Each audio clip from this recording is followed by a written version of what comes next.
Villain character. Okay. నేను ఆ జీవితాన్ని రేప్ చేయబోతే కత్తిపేట తీసుకొని నన్ను చంపేస్తుంది. ఆహా! హట్లోకి వెళ్ళి అది ఇంపార్టెంట్ సినిమాకి కీలకమైన ఇన్సిడెంట్ అది. అంటే ఇప్పుడు చూసిన వాళ్ళు గుర్తుపడతారు. అవును, మీరు అంకుశం చేశారు కదా సార్ అని చెప్పి.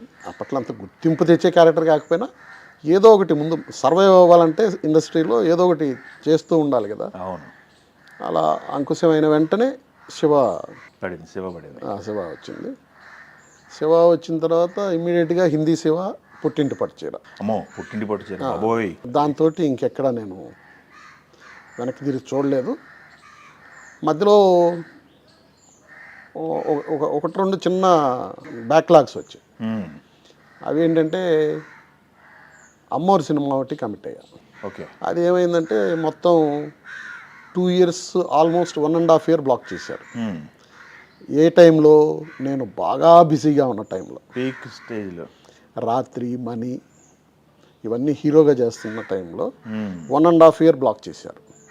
సరే, నేను కూడా ఏంటంటే ఆ క్యారెక్టరు ఆ సినిమా చేస్తే ఇంకొక 100 క్యారెక్టర్లు వస్తాయి, 1.5 year పోతే పోయింది అన్నట్టుగా నేను కమిట్ అయ్యాను. అన్ఫార్చునేట్లీ సినిమా అంతా అయ్యాక కొన్ని కారణాలు నన్ను తీసేసి రామిరెడ్డిని పెట్టారు.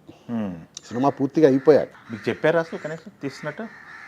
చెప్పారంటే ఏదో చెప్పారు అంతే. ఫాల్ట్ అయితే నాది కాదు, వాళ్ళ టెక్నికల్ ఇష్యూస్. ఓకే. దీంట్లో నా వరకు నేను ఐ డిడ్ గుడ్ జాబ్. అయితే అతన్ని పెట్టారు. తర్వాత ఈ 1.5 year తర్వాత దాంట్లో చిన్న డిసప్పాయింట్ అయ్యా.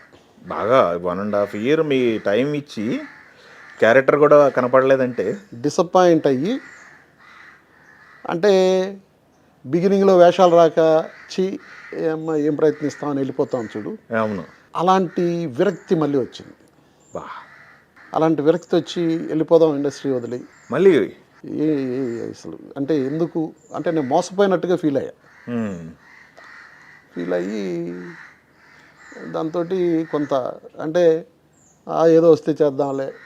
అప్పుడు చెన్నైలోనే ఉన్నా. ఓకే. ఇంకొకటి ఏంటంటే అప్పుడే చెన్నై నుంచి అందరూ మూవ్ అవుతూ ఉన్నారు, హైదరాబాద్ 93, 94 ఈ టైంలో.